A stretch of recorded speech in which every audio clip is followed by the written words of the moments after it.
Stage 3 of the MyWhoosh $1 Million Championships is upon us. We're in Alula. The route is on the bottom. It's about 400 meters of climbing over 55k, which isn't too bad.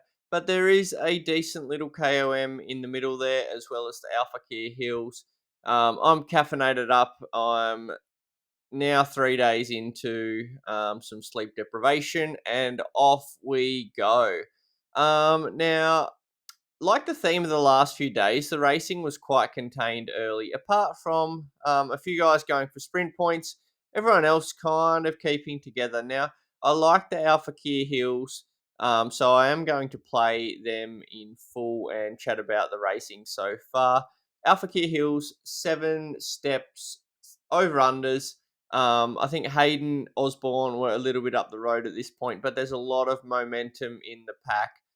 They're really fun to ride over, to be honest. So, apart from trying to stay with the lead group in the that KOM in the middle of the stage, we're hoping that Hayden can put some distance in the under 23 competition on a climb like that. I had a shocking sleep after stage 2.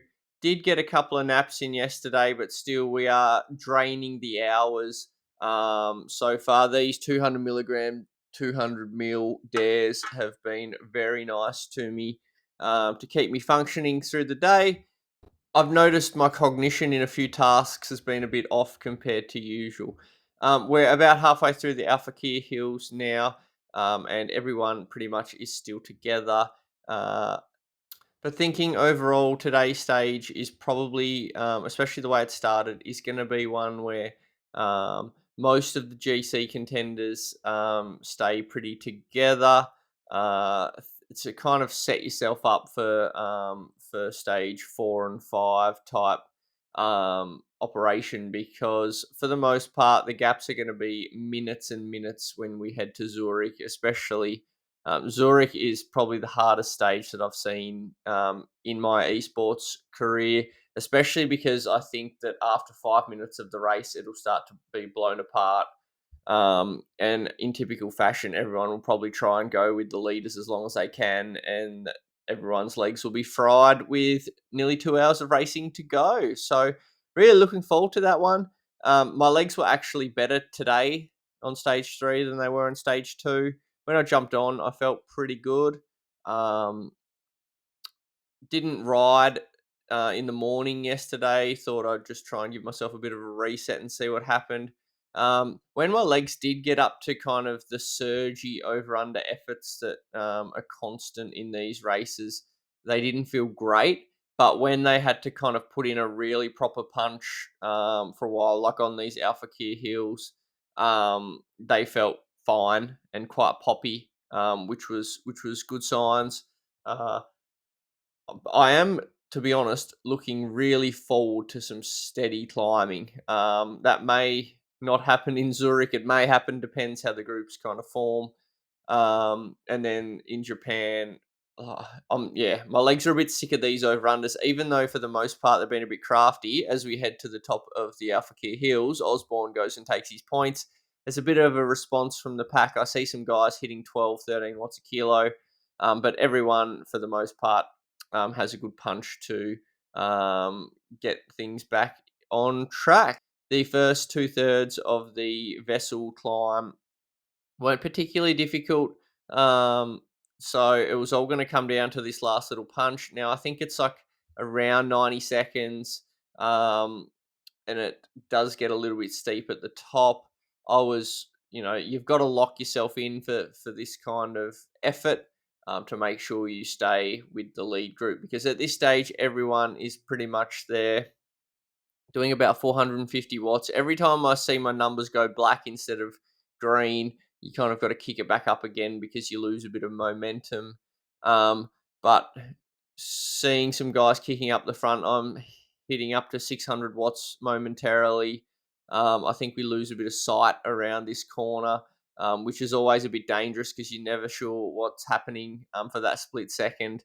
And we see the 300 meter to go mark for the Vessel Rock. I'm kind of really committing here to trying to stay up near the front, because this could be our moment for Hayden's under 23 hopes. I'm kind of making sure I stay in the top 10 guys at this point. Again, up over 600 watts. A little bit of confidence from the points race we did here last week, knowing that I can kick. And I continue at 700 watts through the banner here because I know how close we were yesterday on the Liwa Desert to helping Hayden out. Um, so I'm just expecting that the amount of effort it took for me to punch that last bit, I think Hayden is probably going to have a gap on one of his rivals, Linden. So I continue to go to the front. Bjorn's there too, I think, with the same idea. And I just know that effort, even though I can't see the pack, I just know that effort's probably going to cause difficulty at the back of the pack. And so obviously we're trying to help Hayden out as much as possible. Sorry, Lyndon. Love your work, and you are going to climb at 6 watts a kilo for days in the next few days. So the team wanted to make sure that if possible we could get that happening. And I'll go to the front again as we head into the descent. And then I think Hayden does a bit of work to kind of start to see that gap. You can see the right-hand side. There is a gap to some riders. I think it's Tim and Lyndon, actually. Again, as we are heading back into the flat section before the steep descent, I noticed the pace just easing off a little bit.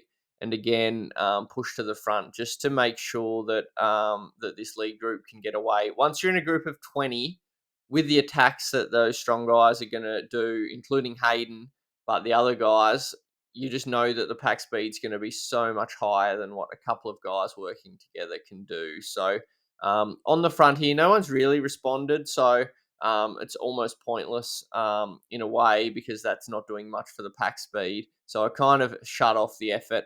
But as I do that, Hayden comes to the front and continues.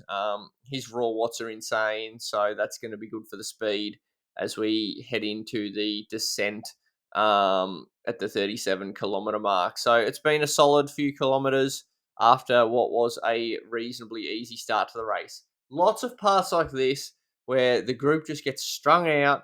You've got to follow, you've got to find your spot in the pack, but everyone chases, everyone follows suit. They are adding up after 3 days to me, I think. Some people they may not be, but I'm certainly feeling these. Take you to the last 2K now. So Johan Noren attacks. He's just off the front there with the red hair. This is a great move, worth a shot because the team still have plenty of guys there, and he's not a sprinter, so there's no response initially, but Tugels, who dropped some minutes on GC yesterday, chased, and those two guys were ahead up the road. Really good move by Tugels to put it on the line and have a crack, and I think it almost came off for him in the end there. I'm just trying to set myself up well, like I have in the past few days, trying to replicate what happened yesterday. I'm trying to get in a good spot. A few guys are launching early. I'm a little bit back, but I wouldn't say it's a bad spot as I kind of kick up now as I see the pack starting to do so. I just feel a little bit heavy on the gear today. I don't have that same acceleration as I did in the last few days. Ollie's got a monstrous kick in the yellow jersey and Nick's up ahead there. I'm in the kind of middle of the mix, very kind of close to most of the riders, but not really standing out with this power. A lot of guys have just kind of got me covered here as we come into the line in 12th place. Bit of a blanket finish, but not as good as yesterday. Didn't quite have that same punch, about 750 watts for 30 seconds, which isn't terrible. There's the stage results there. So Ollie Jones, 3 from 3. He is absolutely on fire in these types of finishes. He'll be a top 5 contender. Nice to see some of the other guys doing really well there. But about 20 or 22 in the lead group, I think, today. Not much changed in the GC side of things, except that Lyndon lost a little bit of time. I'm sitting 8th on GC.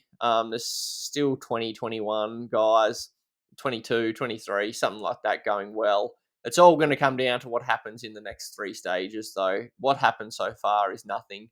But it's good to be there. Farm Watch squad so far, again, nothing really changes on this stage. The top 5 teams are all within 17 seconds. So it'll all be decided over the next few days for sure. But it's good to be there. It's good to have a gap on sixth.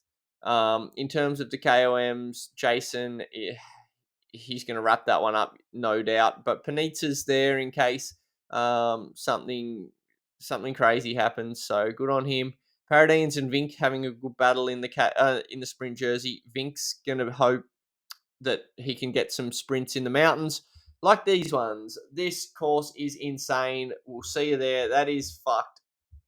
10 minutes in, I'm going to be hating life. We'll see you there. Cheers.